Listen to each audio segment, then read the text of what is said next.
The rain fell in long, silver threads that night, tracing memories on the glass walls of Ethan Caldwell's penthouse. He stood there, hands in pockets, staring at the city that once made him feel infinite. From this height, the world looked small, manageable, like the empire he had built from the ground up. But inside, something was fraying. His mother's words, years ago, still echoed. "You can have everything, Ethan, but if you lose your heart, you'll lose yourself." He thought he understood her. He didn't. Because tonight, the past was about to knock on his door. When the intercom buzzed, he almost ignored it. It was nearly midnight who would come to the penthouse at this hour. His security detail had been dismissed for the evening. He wanted quiet. But then, through the static, a voice came, soft, trembling. "Ethan, it's me, Maya." The name hit like a stone to his chest. He froze, his breath catching between disbelief and guilt. Maya Langston. The woman he once loved, the one who vanished 3 years ago after he'd accused her of betrayal. He remembered that night, his voice cold, her tears quiet. She'd tried to explain, but pride made him cruel. He'd told her to leave, and she did, without a word, without closure. Now she was here. He pressed the button. "Come up." Moments later, the elevator doors opened with a gentle chime, and there she was, drenched from the rain, her coat clinging to her body, her hands trembling slightly. But it wasn't the cold that shook her. It was something else. "Maya," his voice faltered. "What are you doing here?" She stepped closer, water dripping onto the marble floor. "I didn't want to come, but you need to know something." He frowned. "Know what?" Her eyes lifted deep brown, glassy with fear. And then, with a whisper that felt like a blade slicing through time, she said, "It's your child." The words hung in the air, too heavy to breathe. Ethan's chest tightened, his mind spinning. He opened his mouth, but no sound came. His heart pounded so violently he could hear it in his ears. He stumbled back, gripping the edge of the counter. "What did you just say?" She swallowed hard. "I didn't plan to tell you. I tried to move on, but I couldn't let our child grow up without you knowing." For a long moment, Ethan didn't speak. His gaze drifted to her stomach, the curve beneath her coat, now unmistakable. And suddenly the city lights behind her seemed to fade, leaving only the sound of rain and the ghost of what they once had. He had imagined so many versions of this moment if she ever came back. Apologies, anger, maybe even forgiveness. But this truth carved through him. "Maya, why didn't you tell me before?" She smiled faintly, but it wasn't joy. It was exhaustion. "You wouldn't have listened. You didn't back then." And he knew she was right. 3 years ago, Ethan's company had been under investigation. A leak had cost him millions. When he found confidential documents missing from his office, Maya had been the last person seen near them. His heart had burned with betrayal, and he hadn't waited for proof. He accused her, drove her out, and only weeks later, when he discovered the real culprit, his own business partner, she was already gone.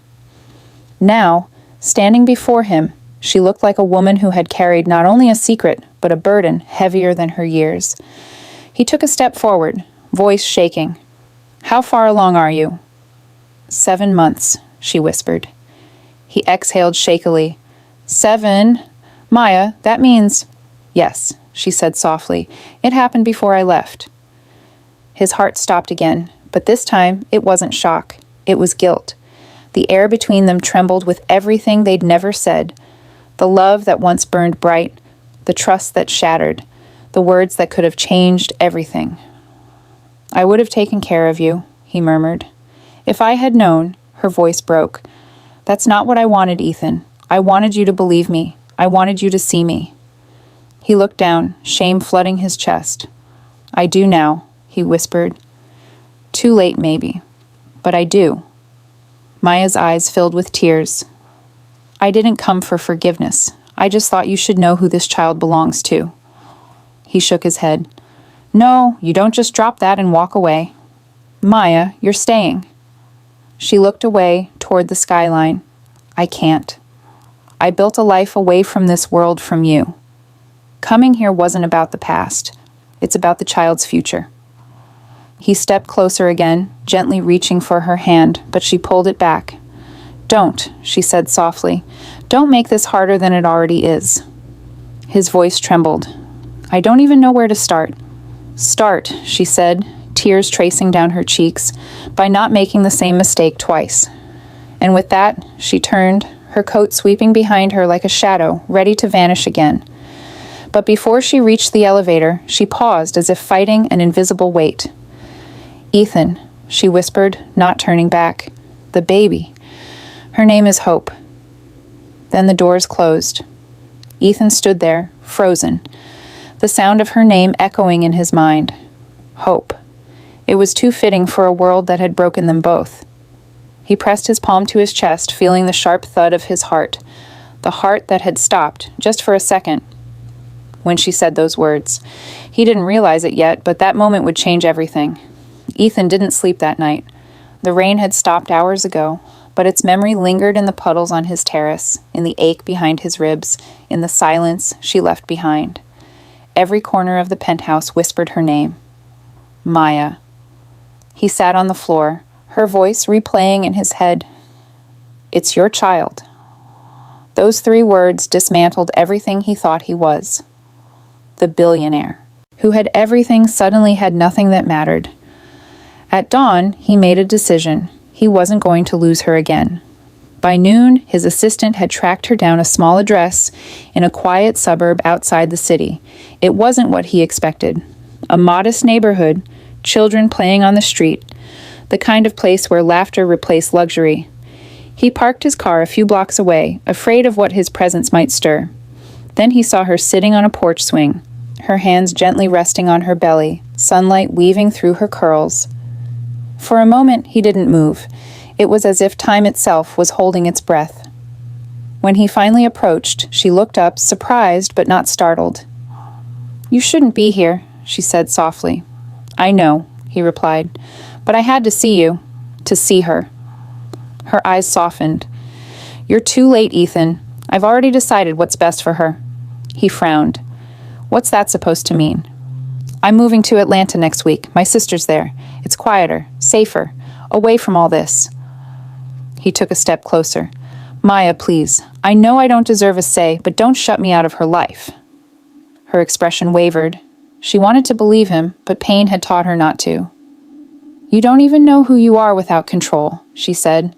"You build walls out of money and call it protection, but all it does is keep people out." He swallowed hard. "You're right. I was arrogant, blind. I thought success meant strength, and I was too proud to admit I was wrong." She turned away, tears catching the light. "Words won't fix this." "Then let me prove it," he said. "Let me be there, for her, for you. No more excuses, no more ego. I just want to do right by both of you." For a moment she said nothing. The wind rustled the leaves above them, and somewhere in the distance a child laughed a sound that twisted his chest with longing. Finally she looked at him. "You want to prove it? Then start by listening." He nodded. She took a breath. "I never betrayed you, Ethan. The night you threw me out, I was trying to protect you. I found out someone inside your company was selling your files to a competitor. I went to meet the contact who warned me. But when your investigator saw me leaving that cafe, he assumed I was the one leaking information. You never asked. You just accused." He felt his throat close. "Maya."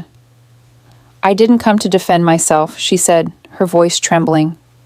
"I came to tell you about Hope because she deserves to know her father. But if you can't be gentle with the truth, if you can't carry it without pride, then she's better off without your world." He stepped forward, desperate, his voice breaking. "You're right, and I don't have any excuses left. But please give me one chance to be part of her story." Silence. Only the wind answered. Then Maya looked down at her belly, then back at him. "She'll need to know where she came from," she said quietly. "But she also deserves peace." He nodded, eyes wet. "I'll give her both." A faint, cautious smile crossed her face, small, but real. "Then maybe," she whispered, "there's still a chance for redemption." He exhaled shakily, his heart unclenching for the first time in years. As he turned to leave, Maya's voice stopped him. Ethan? He looked back. She kicks when she hears your name. And for the first time in forever, Ethan smiled, not the practiced grin of a man who owned the world, but the quiet, trembling smile of someone finally learning what it means to belong. The sky above them was turning gold, light spilling across the porch, a new beginning neither had planned, but both needed. Sometimes love doesn't ask for perfection, it just asks for courage. And for Ethan, that was the first thing he'd ever truly earned.